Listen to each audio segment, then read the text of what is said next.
நாளைக்கான வீடியோ தான் வந்திருக்கு. வீடியோ வந்து சூப்பராக இருந்துச்சு அப்படி தாங்க சொல்லணும். மனோகரியோட அப்பா இருக்கார்ல, அவர் வந்து நம்ம எழில்கிட்ட மாட்டிக்கிட்டாரு அப்படி தாங்க சொல்லணும். மனோகரியும் மாட்டிக்கிட்டாங்க. உயிரோட இருக்கிற உண்மை எல்லாமே வந்து தெரிஞ்சு போச்சு. அதெல்லாம் பார்க்குறப்போ சேனலை மட்டும் மறக்காமல் லைக் அண்ட் சப்ஸ்கிரைப் மட்டும் பண்ணிடுங்க. ஃபஸ்ட்டு எடுத்தோடனேயுமே வந்து சுடர், முத்துப்பாண்டி 2 பேருமே வந்து பேசிக்கிட்டு இருக்கிற மாதிரி தான் காட்டிக்கிட்டு இருக்காங்க. அப்போ வந்து முத்துப்பாண்டி வந்து கேட்குறாங்க, ஆமாம் வீட்டை விட்டு போனவளை திருப்பி எப்படி உள்ளே கூப்பிட்டு வந்தீங்க அப்படின்னு சொல்லிட்டு கேட்காங்க. அது ஒரு பெரிய கதைனே அப்படின்னு சொல்லிட்டு அவங்க அப்பா வந்து இறந்ததா சொல்லி நாடகம் ஆடியிருப்பாங்கள்ல, அந்த கதையை சொல்கிறாங்க.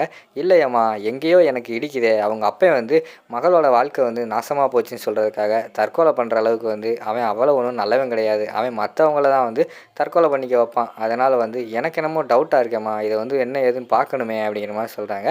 அண்ணே ஆல்ரெடி நைட்டு லேட் ஆயிடுச்சு, நாளைக்கு போய் நம்ம இது என்ன ஏதுன்னு வந்து நம்ம விசாரிப்போனே அப்படிங்கிற மாதிரி சொன்னோடனே, சரிம்மா நீ போய் தூங்கு நானும் தூங்குறேன் அப்படின்னு சொல்லிட்டு முத்துப்பாண்டியும் சுடரும் வந்து தூங்குற மாதிரி தான் காட்டிக்கிட்டு இருக்காங்க.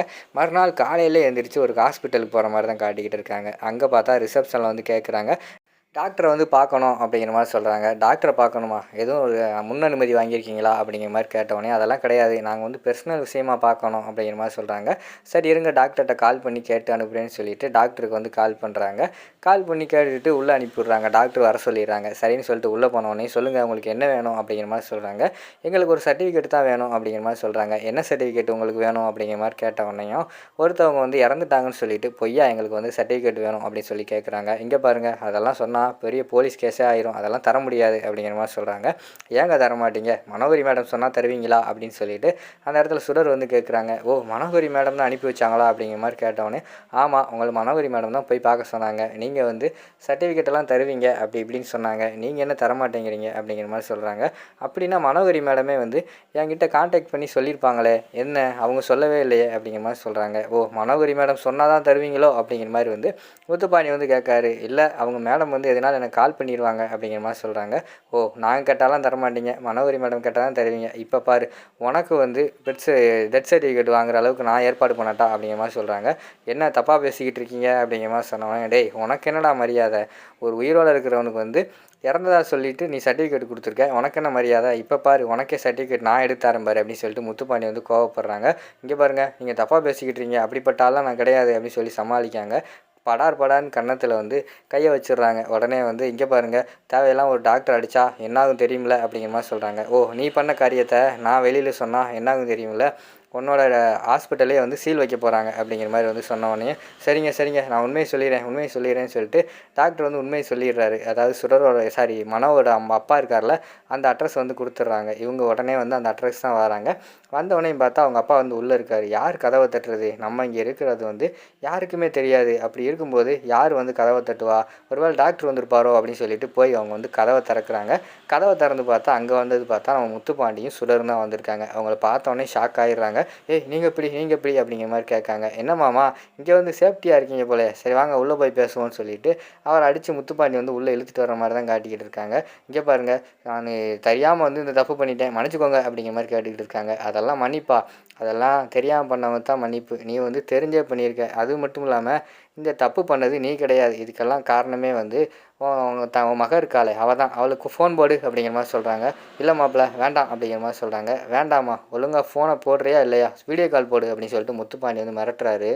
சரின்னு சொல்லிட்டு ஃபோனை போட்டுறாங்க. ஃபோனை போட்ட உடனே மனோகரி வந்து மாடிக்கு வந்துடுறாங்க. அப்பா உங்களை தான் வந்து நான் ஃபோன் போடக்கூடாதுன்னு சொன்னல, நானாக ஃபோன் போடுற வரைக்கும் நீங்கள் வந்து ஃபோன் போடக்கூடாதுன்னு சொல்லியிருக்கேன், அப்படி இருக்கும்போது எதுக்குப்பா எனக்கு வந்து ஃபோன் போடுறீங்க அப்படிங்கிற மாதிரி சொல்கிறாங்க.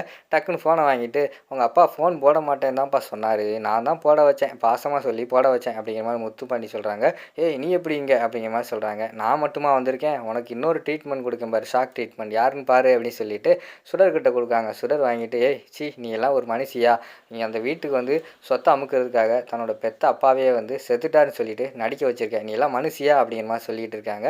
டக்குன்னு முத்துப்பாண்டி வாங்கிட்டு இங்கே பாரு எனக்கு வந்து இப்போ அர்ஜெண்ட்டாக வந்து ஒரு பல லட்சம் பணம் தேவைப்படுது, உடனே நீ அதை ரெடி பண்ணி என்கிட்ட கொடுத்துட்டேன்னா இந்த விஷயத்தை வந்து நான் யாருக்கிட்டையும் சொல்ல மாட்டேன், இல்லை அப்படின்னா உடனே வந்து அங்கே வந்து எழில்கிட்ட சொல்லிடுவேன் அப்படிங்கிற மாதிரி சொல்கிறாங்க.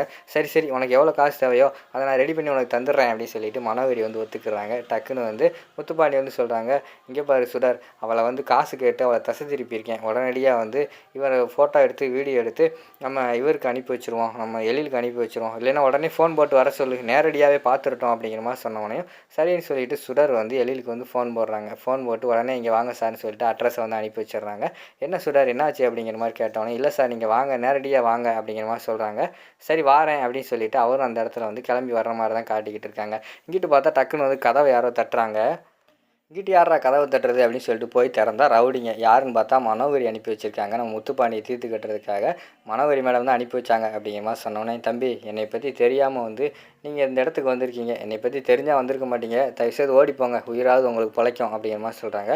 ஏய் எவ்வளோ தைரியம் இருந்தால் இப்படி பேசுவேன்னு சொல்லிட்டு முத்துப்பாண்டி கிட்ட வந்து சண்டைக்கு வர மாதிரி தான் காட்டிக்கிட்டு இருக்காங்க. முத்துப்பாண்டி வந்து எல்லாத்தையுமே அடித்து தும்சம் பண்ணிடுறாரு. கடைசியில் பார்த்துக்கிட்டோம்னா நம்ம முத்துப்பாண்டி இருக்கார்ல, அவரை வந்து தலையிலே அடிச்சிடுறாங்க கட்டையில் வச்சு. அந்த இடத்துலையே வந்து அவர் வந்து லேசாக மயங்கி விழுகிற மாதிரி தான் காட்டிக்கிட்டு இருக்காங்க. இன்னொருத்தன் பார்த்துக்கிட்டோம்னா கத்தி எடுத்துகிட்டு வந்துடுறான். கத்தியை வச்சு போட்டு தள்ளுறதுக்காக கத்தியோட வரான். அந்த இடத்துல தான் வந்து நம்ம எழில் வந்து மாசா என்ட்ரி கொடுக்காரு. வந்து ரவுடியெல்லாம் அடித்து தும்சம் பண்ணிடுறாங்க. ரவுடியெல்லாம் தெரிச்சு ஓடிடுறாங்க. அவங்க ஓடுறதை பார்த்து பின்னாடியே வந்து நம்ம மனோகரியோட அப்பாவும் ஓடுறாரு. பிடிங்க மாப்பிள்ளன்னு சொன்ன உடனேயும் மனோகரி அப்பாவை பிடிக்காங்க. பிடிச்சு பார்த்தா நம்ம எழிலுக்கு வந்து பயங்கரமான ஷாக்கு. மாமா நீங்கள் இங்கே அப்படிங்கிற மாதிரி சொல்கிறாங்க. அது வந்துப்பா எல்லாத்துக்கும் காரணம் வந்து என் மகதான்ப்பா அப்படிங்கிற மாதிரி உண்மையை சொல்கிற மாதிரி தான் காட்டுறாங்க. அதோட பார்த்துக்கிட்டிங்கன்னா அந்த எபிசோடு வந்து முடிச்சிடுறாங்க.